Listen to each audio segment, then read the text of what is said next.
Mr. Chairman, this representation as Chairman of the Committee on Foreign Affairs presided over two public hearings on February 22 and March 8, 2017 to deliberate on the ad interim appointment of Department of Foreign Affairs Secretary-Designate Perfecto Rivas Yasay Jr., which was submitted to the committee's jurisdiction for its consideration. In the short course of time since the appointment of Secretary Yasay, various compelling issues have been leveled at him in magnified proportions, all considerably relevant and pertinent to the deliberation of his fitness and qualification as the Foreign Affairs Secretary. The following are matters at hand. Number one, whether or not his U.S. citizenship granted in November 1986 was revoked through the affidavit he executed in 1993, where he elaborated circumstances that made him ineligible for and disqualified from having U.S. citizenship. Number two, whether or not he has fully exercised his right of renunciation and thereafter formally reacquired his Filipino citizenship.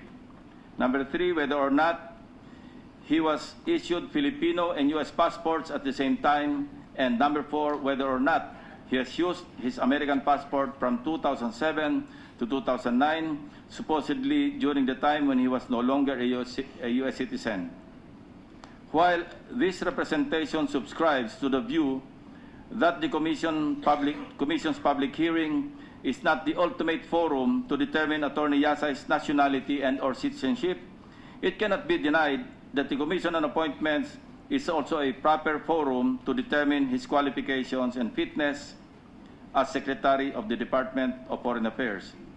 Let this be a reminder to everyone present in this hall that by definition, an oath is a solemn declaration accompanied by a swearing to God and a revered person or thing that one's statement is true or that one will be bound to a promise. The person making the oath implicitly invites punishment if the statement is untrue or the promise is broken. The legal effect of an oath is to subject the person to penalties for perjury if the testimony is false. At the outset, it bears stressing that the foremost requirement to qualify for an appointed position as part of the executive department is the possession of Philippine citizenship, as stated in Section 45 of Executive Order Number 292 as amended, otherwise known as the Administrative Code of 1987, to be appointed as member of the President's official family, quote, secretaries shall be citizens of the Philippines and not less than 25 years of age, unquote. Although the Constitution has vested the President the power to appoint members of the Executive Department as a form of check and balance, it has also granted the Commission on Appointments the authority to approve or reject any appointee of the President belonging to the first level of appointment, founded on the qualification, fitness, and character of the appointee. Thus, in the exercise of the said right, the Commission has gone over the qualification and issues besetting the appointee.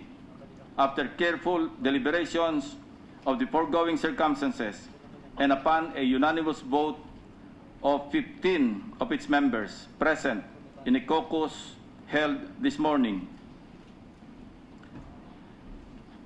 this representation, as Chairman of the Committee on Foreign Affairs, hereby moves to reject the ad interim appointment of Attorney Perfecto Rivas Yasay Jr. as Secretary of Foreign Affairs. I so move, Mr. Chairman.